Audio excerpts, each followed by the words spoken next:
మీకు తెలుగుదేశం ప్రభుత్వం అటుపక్క జనసేన పార్టీ ఇటుపక్క భారతీయ జనతా పార్టీల సపోర్ట్ తోటి వారు చేసిన కార్యక్రమాలని తిలోదకాలు ఇచ్చి మీరు కాపులకు సంబంధించినటువంటి అన్ని అంశాలని కూడా తొంగలోకి తొక్కారు.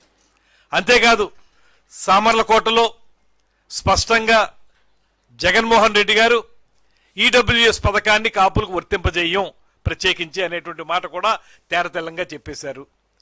ఇవన్నీ చేసి కూడా ఏ రకంగా మీరు మీ వైఎస్ఆర్ కాంగ్రెస్ పార్టీ ఇవాళ ఫలానా కులానికి కొమ్ము కాస్తుందనో ఫలానా దానికి చేస్తుందనేటువంటి మాట చెప్పగలుగుతారు?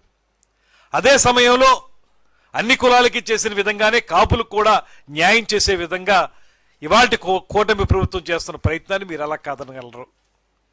ఇవన్నీ వాస్తవాలు పక్కనుంటే మీరు ఎంతసేపు కులం చట్టంలో పవన్ కళ్యాణ్ గారిని బంధించి ఆయన్ని ఏదో రకమైనటువంటి అవాకులు చవాకులు ద్వారా మాట్లాడాలనేటువంటి ప్రయత్నం మీరు ఏదైతే చేస్తున్నారో దీన్ని తీవ్రంగా ఖండిస్తున్నాం.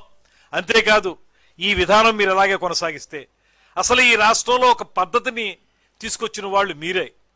ఎక్కడైనా ఎవరైనా రాజకీయంగా విమర్శిస్తే, ఆ రోజు మేము జనసేన పార్టీ తరఫున విమర్శిస్తే, ఒకవేళ నేను విమర్శిస్తే మళ్ళీ వెంటనే అటు పక్క నుంచి మా సామాజిక వర్గానికి చెందిన నాయకుడి చేత మమ్మల్ని ఖండింపజేయటం, ఇంకొకళ్ళు ఎవరైనా చేస్తే వాళ్ళ సామాజిక వర్గం నుంచి ఖండించేలా చేయటం, ఇలా కులాలకి మధ్య గొడవ పెట్టేటువంటి, కులాల మధ్యలో గొడవ పెట్టేటువంటి ఈ రకమైన వ్యవహారాన్ని, ఒక వ్యవస్థని తీసుకొచ్చినటువంటి పార్టీ మీ పార్టీ కాదా?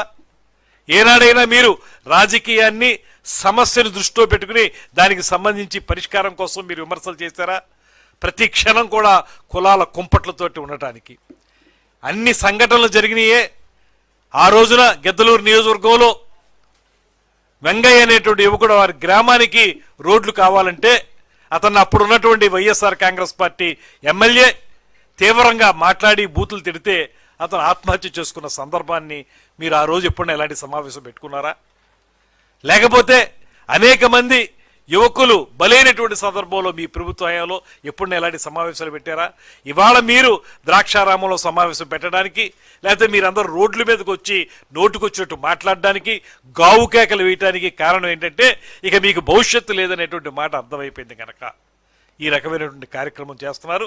దీన్ని మేము తీవ్రంగా ఖండించడం మాత్రమే కాదు, ప్రజలందరూ కూడా అసహ్యంగా మీ పట్ల ఒక ఆలోచన చేస్తూ ఉన్నారనేటువంటి మాటను తెలియజేస్తూ, ఎప్పటికైనా మీరు ఆ సిగ్గన్నటువంటి మాట ఉపయోగించారు కదా, ఆ సిగ్గే మీకుంటే, ఆ బుద్ధి అన్నటువంటి మాట మీరు ఉపయోగించారు, ఆ బుద్ధే మీకుంటుంటే, ఆ సరైనటువంటి మతి మీకుంటుంటే మీరు ఇప్పటికైనా పద్ధతిగా రండి, పద్ధతిగా మారండి, రాజకీయ విమర్శలను రాజకీయంగా చేయని చెప్పి కోరుతా ఉన్నాను.